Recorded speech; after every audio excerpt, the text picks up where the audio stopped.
Good morning, good morning, good morning. It's Sunday, and we are in day 5. Can you believe it? I need to get a sip of coffee. Day 5. Yesterday, I did tell y'all I wasn't going to be here doing day 4 because I had boot camp, writing boot camp. But lucky me, I got a message late, what was it, Thursday? Well, sometime Thursday that we wasn't going to have boot camp. No, I got it on Friday. But anyway, I was told we wasn't having boot camp because my writing coach, she had to attend the wedding, which was cool. It was like, I think our first Saturday since January the 1st that we was able to take off. And she's like an hour ahead of me. So our boot camp starts at, I think it's 6 o'clock, but I get up about 4 and I'm prepared for 5 o'clock. So from 5 in the morning to I think sometimes 7:30 and 8 o'clock. Well, I was able to sleep late yesterday, and it felt pretty good. Only thing was I broke my writing habit. I did write, and I wrote yesterday evening about it was 2. We live Twitch, me and my writing buddy Ann Harrison. I think I mentioned her to y'all last video, and I didn't finish, but I told you she's totally blind. We met in 2014 doing Camp Nano, and the reason why I mentioned that she's totally blind, she is my inspiration. She really is. She has done more things for as writing is concerned than me and my sighted friends. We always talk about we want to get a book out, we want to write a book, we want to do this. Well, Anne has written several books. I don't remember exactly how many, but she can see and she used everything that she has available to help make that process easier. And she's a go-getter. I mean, if that's something she wants, she's going to go for it. And I just love her to death. I really do. I love her to life. Let's say that. So she's my inspiration. And we talk almost every single day. Maybe we'll skip a couple of days during the week because she has a kid or she's on the road traveling to get a child and all this other good stuff. But it's amazing the connections you can make with your writers, your writer friends. And my advice to new writers, sometimes it's a solitary thing that we do. Writing is solitary, and we tend to isolate ourselves from the world because we lost in our character's world.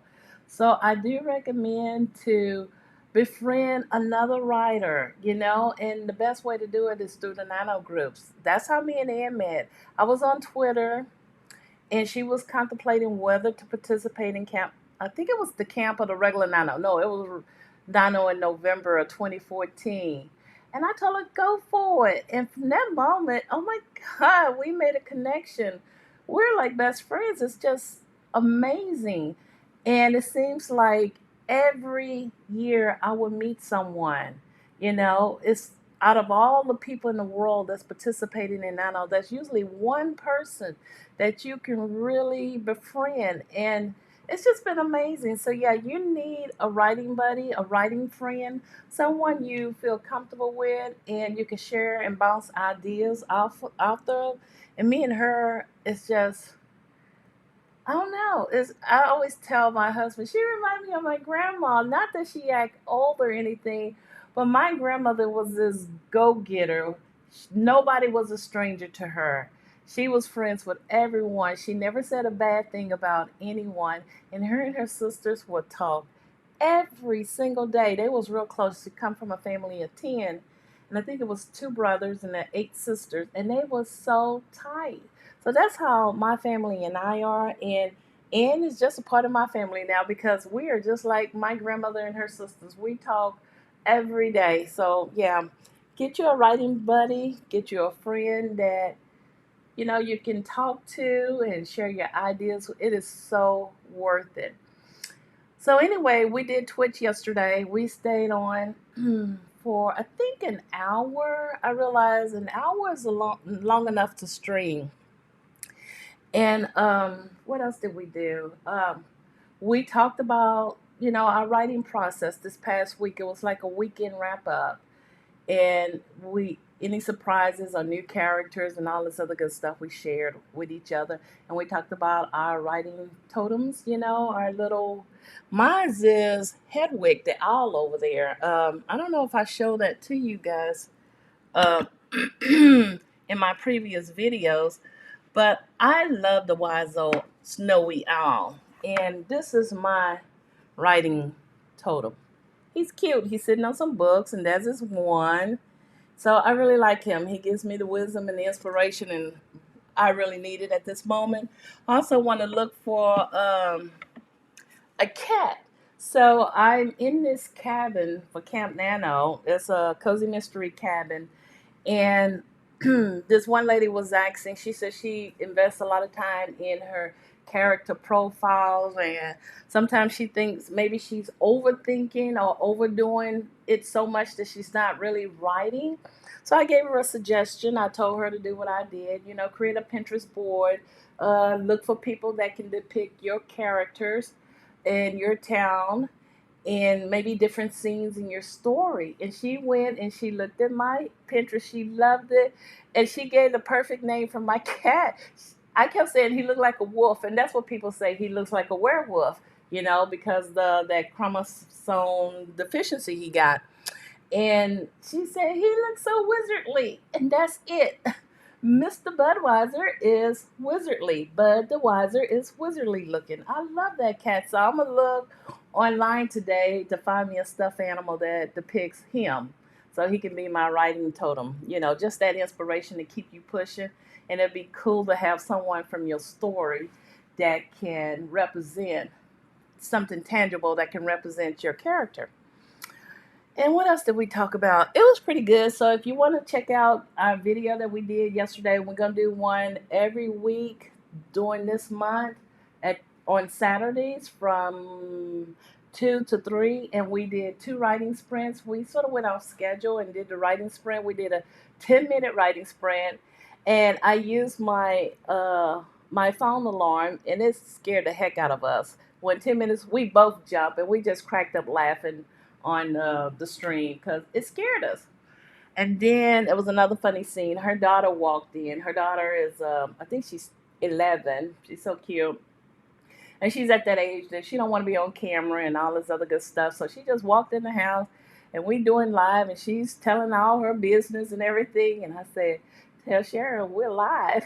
So she freaked out, ran into the bedroom, and would not come out until we finished. So that was another funny moment. And we did another 10-minute sprint.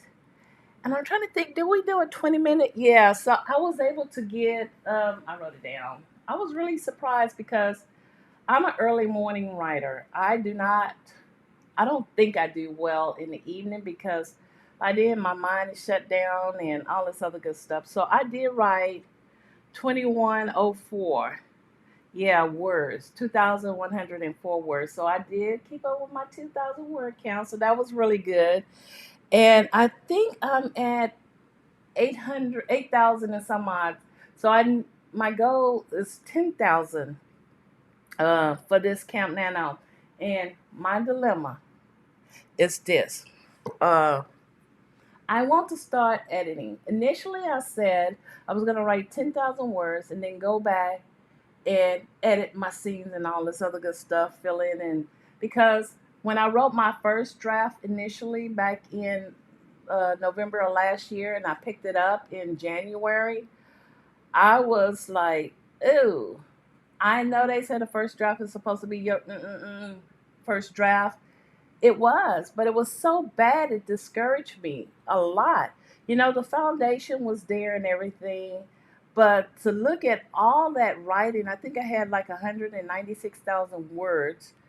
And to look at that initially, it was so depressing. It just made me, I don't want to go back over this. I don't want to look at this. I don't want to deal with this.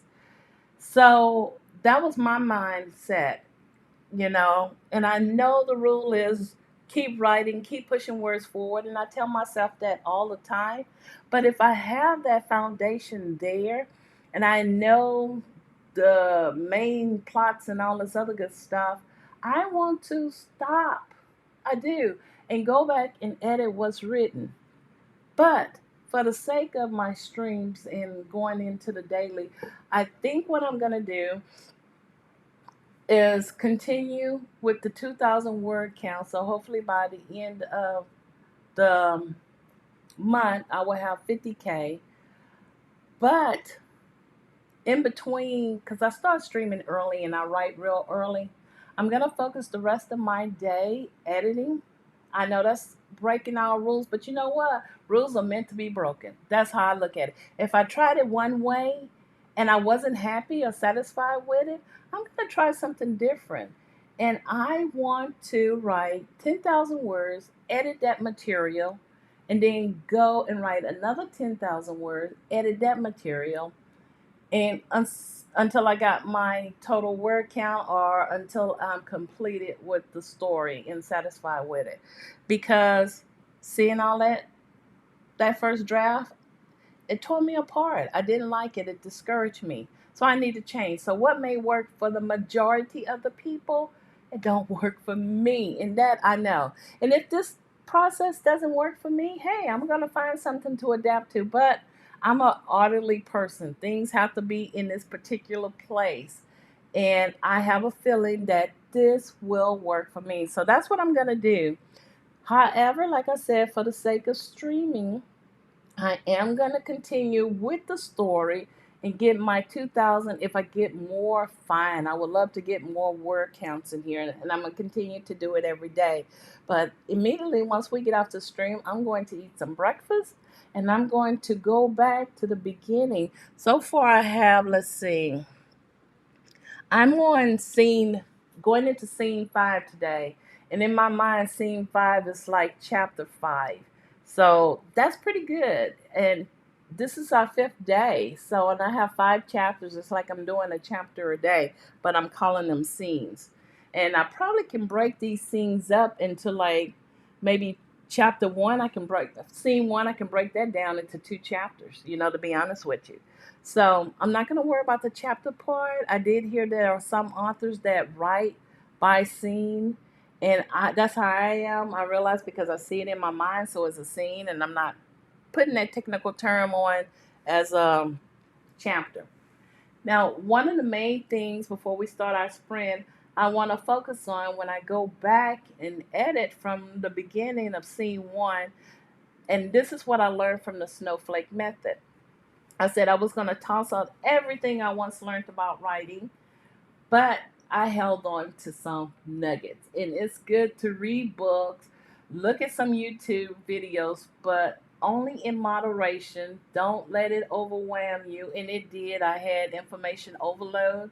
I didn't know when to stop. I kept going on and on and on. And it took me some days to relax my mind, to declutter my mind.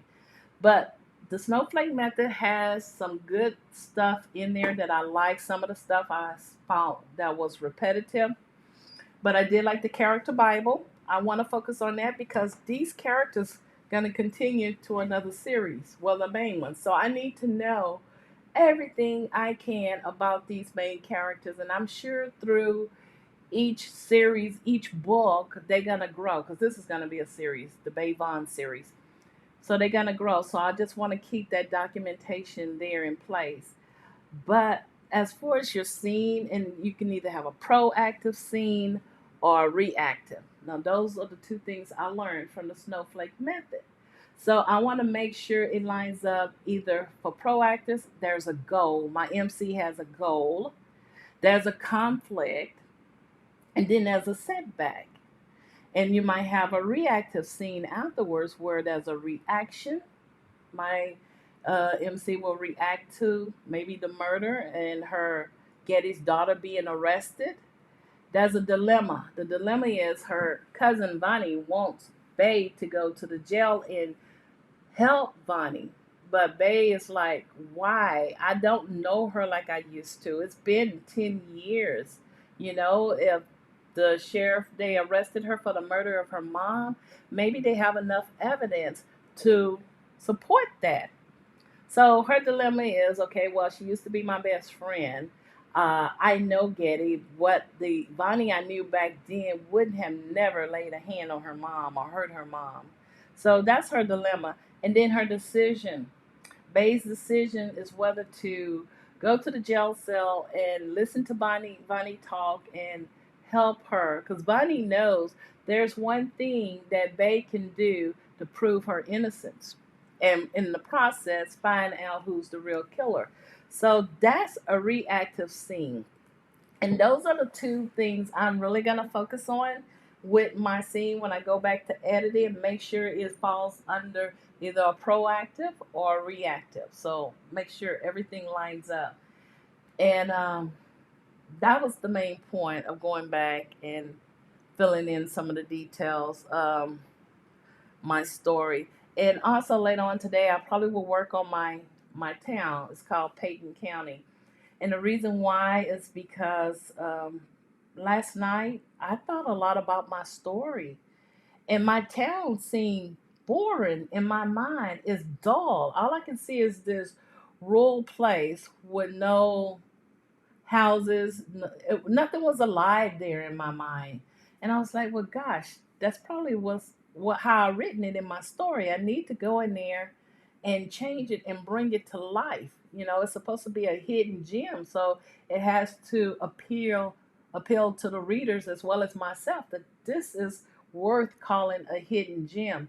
So what I'm going to do on my Pinterest board, I'm going to do some research on small town, get some pictures together that will represent my little small country town in Texas.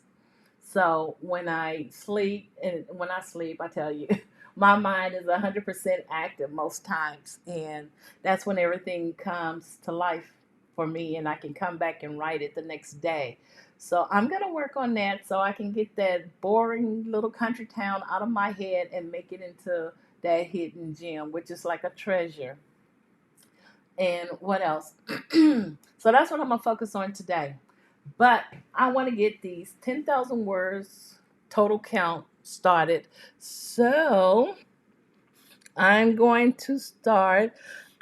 I'm into scene 5. And my scene, okay, another thing I want to share. Yesterday when I was writing, I was cracking up. I know there's supposed to be some humor in a cozy mystery. And my husband always tell me, I'm so funny. I don't even realize I'm funny. I really don't. I don't think I'm funny. But when I was writing, I was laughing out loud, was cracking up because my MC was doing some crazy stuff. And I was just saying, well, dang, if we are similar, I wonder if this me for real. But no, she's not me. We are not the same people. We have some similar traits or characteristics, but we're definitely not the same people. I don't even want to be like my MC, not at all, because she got some major issues. Not saying I don't have any, but oh no, my MC is different. So, but I like that because I think a cozy mystery needs a lot of humor in there. You need the seriousness too, but what keeps me going is the laughter. I love to laugh. I like these unexpected laughs, and if you can make me laugh, oh, you got a friend for life. Yeah. So, yeah, I was really tickled with some of the scenes that I was writing yesterday, and they just came out of nowhere.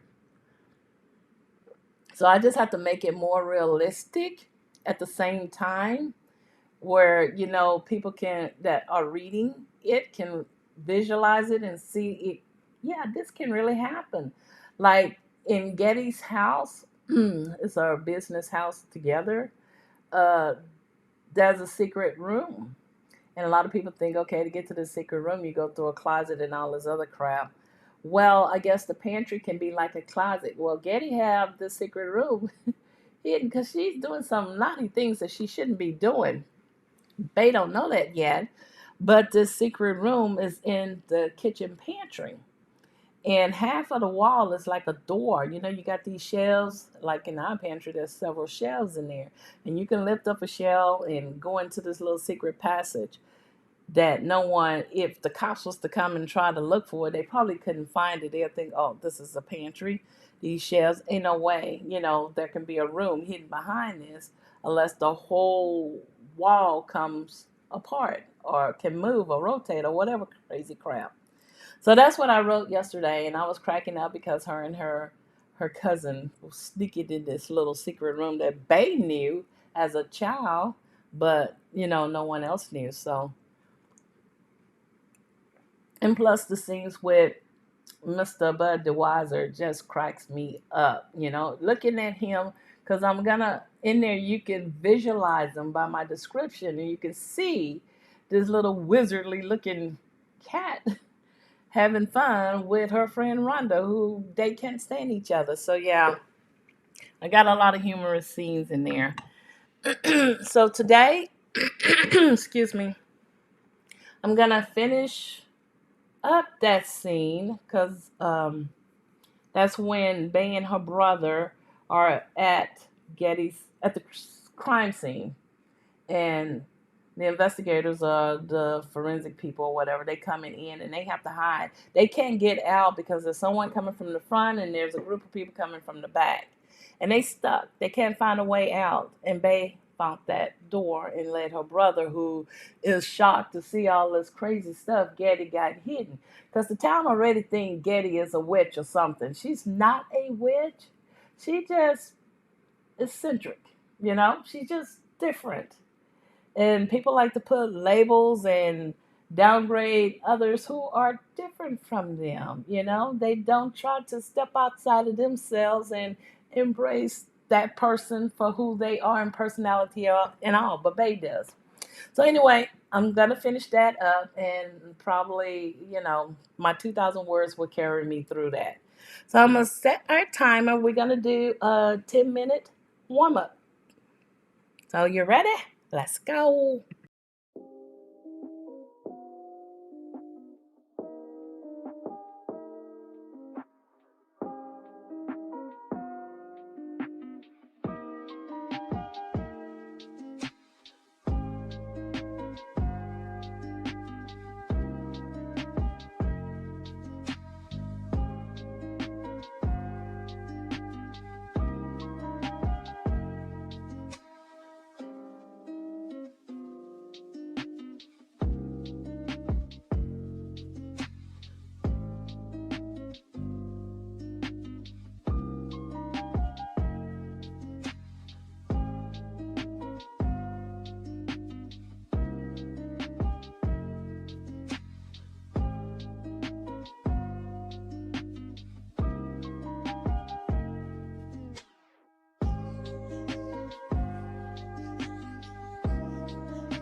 Okay, that completes our 10-minute warm up. I did pretty good. Let me see. What was my word count?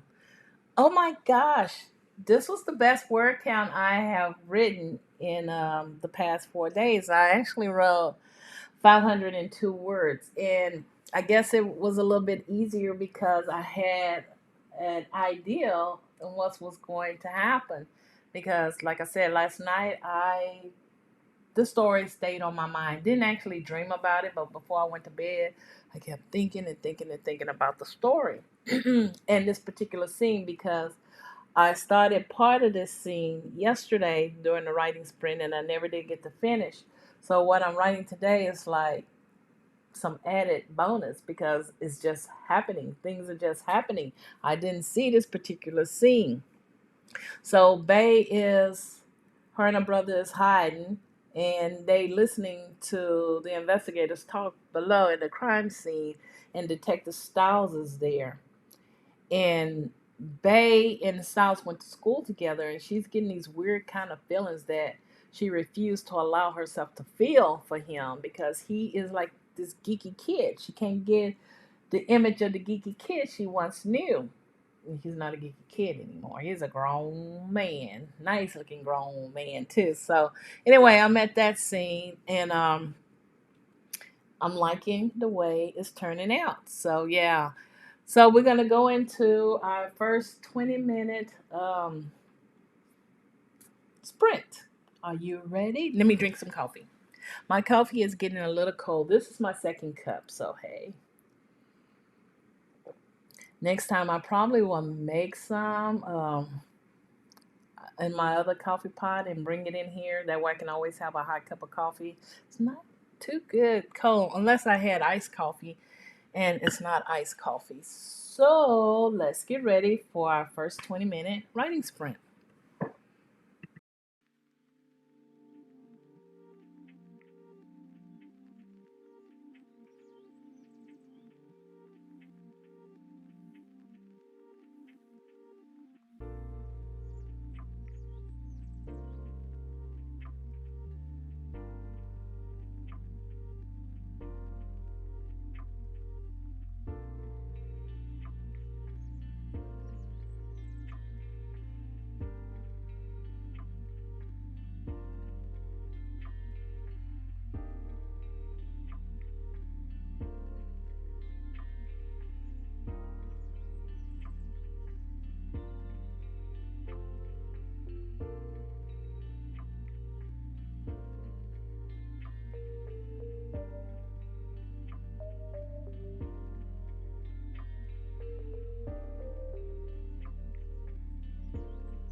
Okay, that completes our first 20-minute writing sprint. So let me see. How many words did I get? Oh, okay, good. I'm at 1380 words. And I'm still on scene 5. So it looks like scene 5 can probably be 2 chapters. So yeah. And uh I will be finished with this after the next 20-minute writing sprint. And my mind is lost. I'm at this scene. Oh yeah, I know where I'm gonna go then. I like to see this stuff ahead of time in my head if I can. So right now I'm still stuck on this one scene. They still at the crime scene and trying to find a way out. And Mr. Bud the Wiser shows up to the rescue.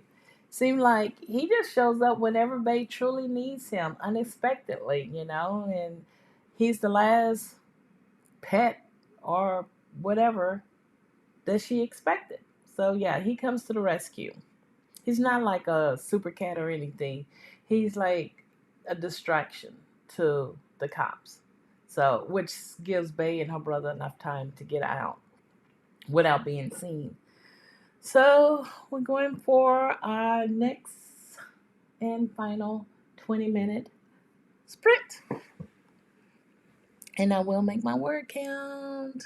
I feel it.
So we completed our second 20-minute writing sprint. And I finished this scene. So they're getting ready to come back through the door that they came from. So I'm going to write that last sentence. Okay,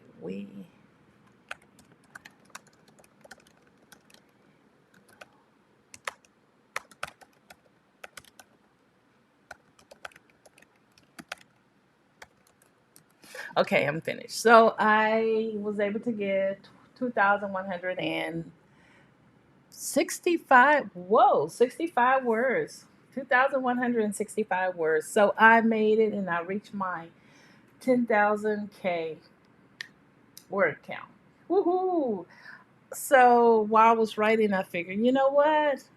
I'm going to continue to push forward. I'm not going back. Yeah, I am going back. So as I get off here, I'm going to eat breakfast and I'm going to work on my little town and I'm going back to edit scene one. So, yeah, I made my count.